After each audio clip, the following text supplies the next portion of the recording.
ৰাইজৰ দলৰ সভাপতি বিধায়ক অখিল গগৈ ডাঙৰীয়াক আমি দুটামান আহ্বান জনাব খুজিছো।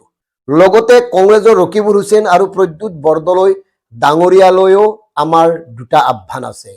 এই যে মিত্ৰতাৰ প্ৰসংগ, এই যে আপোনালোকে বাৰে বাৰে কৈ আছে বিজেপিৰ অপশাসনৰ অন্ত পেলাই নতুনকৈ চৰকাৰ গঠন কৰিব, অখিল গগৈ ডাঙৰীয়াই যে আকৰ্বজ হৈ আছে 15টা সমষ্টি লাগিবই।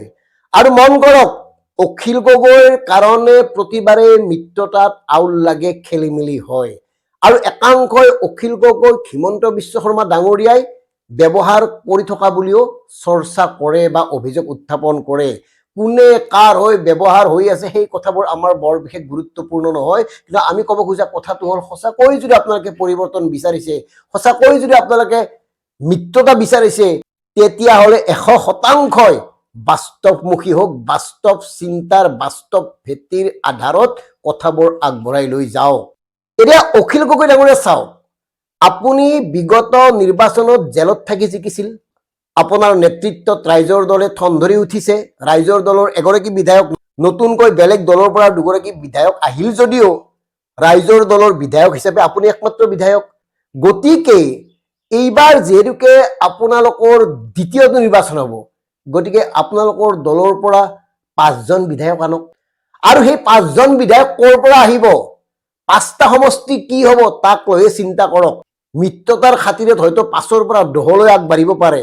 প্ৰথম পৰ্যায়ত এগৰাকী বিধায়কেৰে যাত্ৰা আৰম্ভ কৰা এই দলটোৱে যদি এইবাৰ নিৰ্বাচনত 5গৰাকী বিধায়ককো জিকাই আনিব পাৰে, তেতিয়াহে আপোনালোকৰ সফলতাৰ গ্ৰাফডাল ঊৰ্ধ্বমুখী হোৱা বুলি ৰাইজে ভাবিব।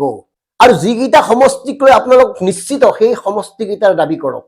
এটা অতি বাস্তৱ কথা যে সংখ্যালঘু অঞ্চলত আপোনাৰ জনপ্ৰিয়তা আছে, আৰু সংখ্যালঘু অঞ্চলৰ একাংশ লোকে আপোনাক বিশ্বাস কৰে, কাৰণ তেওঁলোকৰ বিভিন্ন বিপদৰ সন্মুখত আপুনি সন্মুখৰ পৰা নেতৃত্ব দি তেওঁলোকৰ লগত আছে, আৰু সেইকাৰণে আপোনাৰ প্ৰতি তেওঁলোকৰ বিশ্বাস আছে। এতিয়া ভোটাৰ হিচাপে যদি চাওঁ, সেই ভোটাৰবোৰ কাৰ? সেই ভোটাৰবোৰ নিশ্চয় বিজেপিৰ নহয়, সেই ভোটাৰবোৰ হয় কংগ্ৰেছী, নহয় AUDF। গতিকে আপোনাক ভাল পোৱা লোকসকলে আপোনাক ভোট দিলে লোকচান কাৰ হ'ব? কংগ্ৰেছ বা AIUDFৰ। গতিকে বিজেপিক যদি পৰাভূত কৰিব লাগে, তেতিয়াহ'লে আপোনাৰ পক্ষত থকা কংগ্ৰেছৰ ভোটখিনি বা AIUDFৰ ভোটখিনি আপোনালোকৰ মিত্ৰজোঁটে পাব লাগিব, তেতিয়াহে দাইল সিজিব। নহ'লে একো নহয়, নহ'লে ভোট ভাঙিব পাৰিব, ভোট ভাঙি কাৰোবাক জিকাব পাৰিব, সেই অংকবোৰ বেলেগ। আৰু সেইকাৰণে ৰাইজে সন্দেহ কৰিছে যে আপুনি সংখ্যালঘু অঞ্চলত থকা আপোনাৰ গণভিত্তিৰ আলম লৈয়ে বিজেপিক সহায় কৰাৰ স্বাৰ্থত আপুনি মিত্ৰতাত আউল লগাবলৈ চেষ্টা কৰিছে।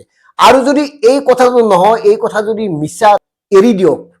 কিছুমান আকৰ্বত স্বভাৱ এৰি দিয়ক। এইকাৰণে এৰি দিয়ক, সঁচাকৈ যদি আপোনালোকে পৰিৱৰ্তন বিচাৰিছে, অসমৰ ৰাইজে বিচাৰিছে, আৰু অসমৰ ৰাইজক বিভূতিত পেলাই, দমজাত পেলাই আপোনালোকে নিকৃষ্ট ৰাজনীতি নকৰিব। আনহাতে কংগ্ৰেছৰ ৰকিবুল আৰু প্ৰদ্যুৎ বৰদলৈকো আমি দুটামান কথা ক'ব খুজিছো। সঁচাকৈ যদি আপোনালোকে মিত্ৰতা বিচাৰে, পৰিৱৰ্তন বিচাৰে, সঁচাকৈ যদি আপোনালোকৰ হিমন্ত বিশ্ব শৰ্মা ডাঙৰীয়া বা বিজেপিৰ লগত ভাল সম্পৰ্ক নাই, তেতিয়াহ'লে মিত্ৰতাৰ ক্ষেত্ৰত আপোনালোকে হেঙাৰ নহ'ব। এতিয়া চাওক, ৰকিবুল হুছেইনৰ পুত্ৰৰ কাৰণে যদি আকৰগজ স্থিতিত অটল হৈ থাকে, মিত্ৰতা কেনেকৈ আগবাঢ়িব?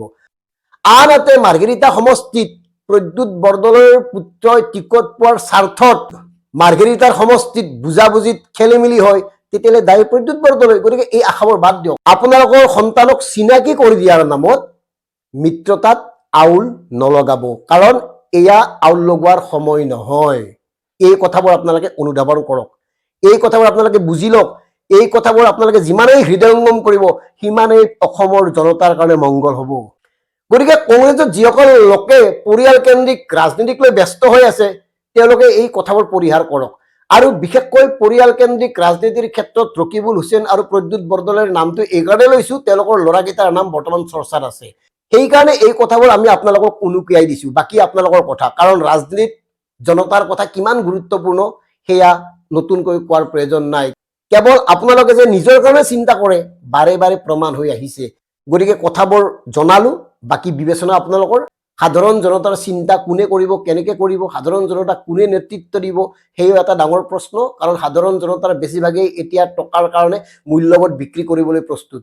কিয় প্ৰস্তুত সেয়া এটা বেলেগ বিষয়। ধন্যবাদ। জয় আই অসম।